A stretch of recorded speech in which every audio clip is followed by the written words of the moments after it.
Olá pessoal, bem-vindo ao canal Investigação e Lei TV. Se você é novo aqui, inscreva-se no canal. Meu nome é Sandra Di, toda terça e sexta trazendo casos solucionados, casos sem solução e também de desaparecimentos misteriosos.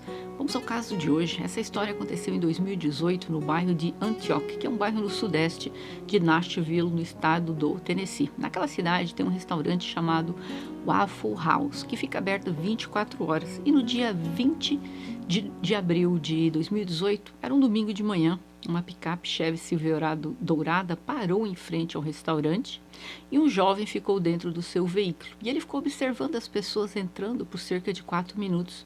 Ele estava vestindo uma jaqueta verde e tinha uma arma em suas mãos. Este jovem era Travis Rackings, que na época dos fatos tinha 29 anos. O Travis nasceu no dia 1º de fevereiro de 1989, filho de Jeffrey e Judge Rackings. Eles moravam em uma pequena cidade no estado do Illinois, com menos de 20 mil pessoas. O Travis cresceu em uma classe média. O pai dele tinha sua própria empresa de aluguel de guindastes. Eles eram bem unidos, uma família respeitada. O Travis foi educado em casa por quase toda a sua vida. Ele passou um semestre na escola local, mas os pais não gostaram da forma como estava sendo o tempo dele lá, e por isso ele foi educado em casa, que é uma prática até bem comum aqui nos Estados Unidos. O Travis conseguiu um emprego na empresa da família, trabalhando no setor de construção, e aí ele alugou um apartamento em Lonesson e ele foi morar sozinho. Por volta do ano 2014, ele tinha cerca de 24 anos, ele começou a ouvir coisas e ver coisas. O Travis, em 2015, ele foi no show da cantora Taylor Swift. Ele era uma grande fã da cantora. Ele estava lá se divertindo e que quando ela estava cantando, ela se dirigiu para ele e fez movimentos com a boca, como se estivesse cantando e olhando para ele. E ele ficou completamente obcecado pela Taylor Swift. Os dias se passaram e ele começou a acreditar que ele e a Taylor estavam namorando. E ele começou a dizer para toda a família que ele começou a namorar a cantora. Todo mundo ficou assustado, porque como pode? Ele dizia isso para todas as pessoas que ele conhecia e não conhecia. Aí ele começou a dizer para a família que falava com ela pelo telefone, trocavam mensagens, e ele começou a escrever cartas para ela. Para onde ele estava mandando estas cartas, mas ele as escrevia. Um dia ele viu uma foto da Taylor Swift na mídia e ele escreveu para ela dizendo que ele estava confuso, porque ele viu alguém idêntico a ela. E mencionou: você tem uma irmã gêmea por quem eu estou apaixonado? Ele viu a cantora em videoclipe e ele ficou confuso, porque na cabeça dele, ele estava namorando a Taylor. Então, quem era essa moça idêntica a ela? Ele não conseguia estar em toque, vamos dizer, com a realidade. Na cabeça dele, ele namorava a cantora, mas que ela era uma pessoa comum. E, ao mesmo tempo, quando ele viu a cantora na televisão, será que é a irmã gêmea dela? Para você ver ali como começou já a perturbação. Ele desconectou-se da realidade, ele não percebia que a cantora era a mesma moça da cabeça dele, que era a namorada dele. E ele acreditava que eles estavam namorando. Aí ele dizia às pessoas que eles brigavam, que eles mandavam mensagens um para o outro, e começou a dizer para todos que eles estavam apaixonados. Gente, isso foi piorando e piorando. Em maio de 2016, os pais deles ligaram para o xerife do condado pedindo ajuda sobre o que estava acontecendo, porque o Travis achava que ele estava se comunicando o tempo todo com a namorada. E ele falou à família que ele e a Taylor concordaram em se encontrar em uma sorveteria. E quando ele chegou lá, ele viu que ela saiu correndo e ele estava totalmente paranoico. Porque os pais, quando chamaram a polícia, o intuito era forçá-lo a levar para uma clínica de tratamento. E ele não queria ir de forma alguma. Só que quando você chama a polícia vem, conversa, vê que você está meio ali delirando e pode te levar à força para um hospital. E, como eu falei, ele não queria ir de forma alguma. Ele foi levado pela polícia obrigatoriamente e ele ficou lá 9 dias. Os médicos passaram remédios e ele foi diagnosticado com esquizofrenia. Ele pegou o remédio, mas nunca tomou. Alguns meses depois, ele se mudou para outra cidade, no Colorado, e lá ele morou de agosto de 2016 a março de 2017.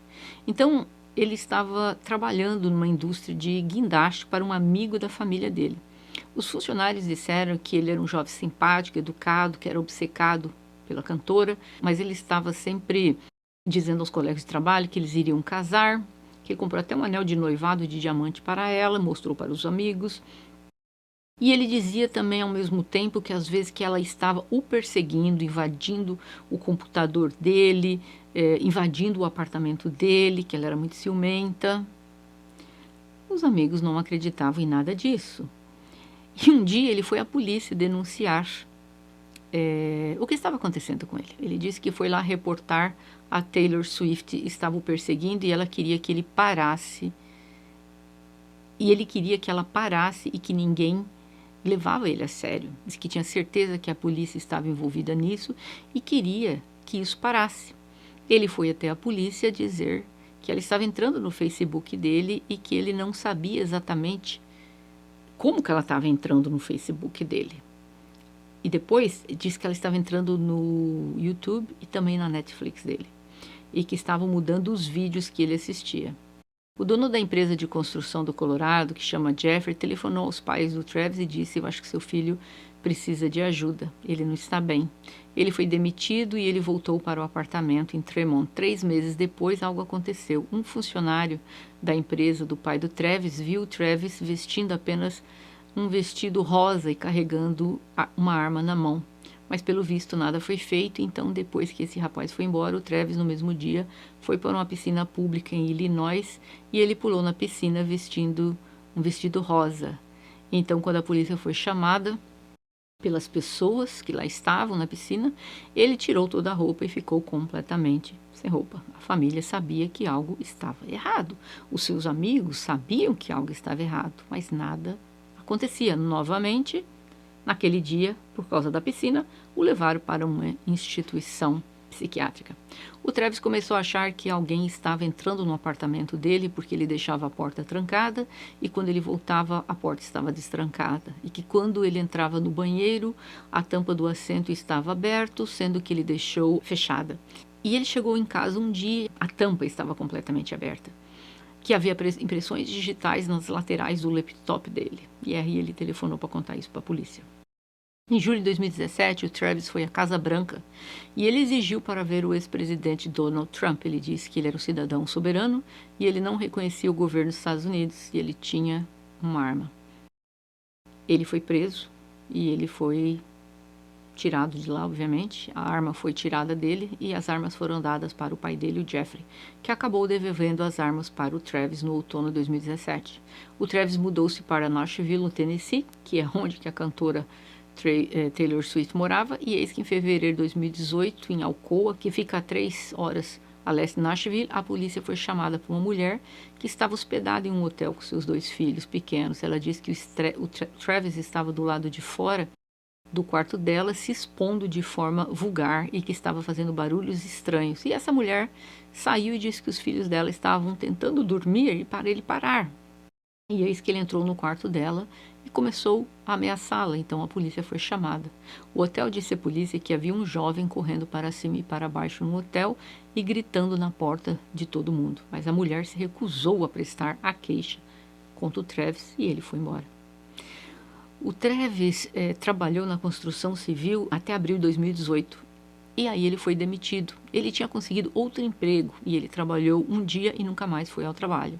Em maio de 2018, ele foi a uma concessionária da BMW e de alguma forma ele roubou a chave da BMW, pegou o carro e saiu da concessionária. E ele depois abandonou o carro fora do apartamento. A concessionária tinha o GPS no carro e pôde encontrar o carro, mas ninguém sabia quem tinha roubado o carro, porque estava apenas estacionado na garagem lá, né, do complexo de apartamentos. O Travis chegou na Waffle House, que é um restaurante localizado no bairro de Antioch, como eu falei antes, em Nashville. Ele parou no estacionamento, ficou lá por 4 minutos, então ele saiu com uma arma e abriu fogo em 2 pessoas do lado de fora do restaurante. Uma era Joey Pérez Jr., que havia parado porque tinha um pneu furado, e outro era Terine Sanderlin, um cozinheiro que havia saído para fumar lá fora. O Travis entrou no restaurante e começou a disparar. Os clientes apavorados tentando se esconder, alguns no banheiro, várias pessoas chamaram a polícia. Algumas pessoas se fingiram que perderam a vida. E então o Travis começou a atirar nas pessoas amontoadas no chão, e 4 pessoas perderam a vida nas mãos do Travis naquela noite. O número de pessoas teria sido muito maior se não fosse pela ação extremamente corajosa de um dos clientes, James Shaw Jr., um eletricista que estava no restaurante, e ele lutou com o Travis e conseguiu desarmá-lo. Ele o agarrou a arma pelo cano e conseguiu tirá-la da mão do Travis e jogou longe. E aí o Travis saiu correndo do restaurante e ele entrou em uma floresta próxima. A polícia demorou a chegar porque eles foram para o restaurante Waffle House errado. Mas quando chegaram, a cena era absolutamente terrível. O Travis tinha deixado o carro dele no estacionamento do restaurante, então a polícia soube que a pessoa que havia feito o que fez era o Travis.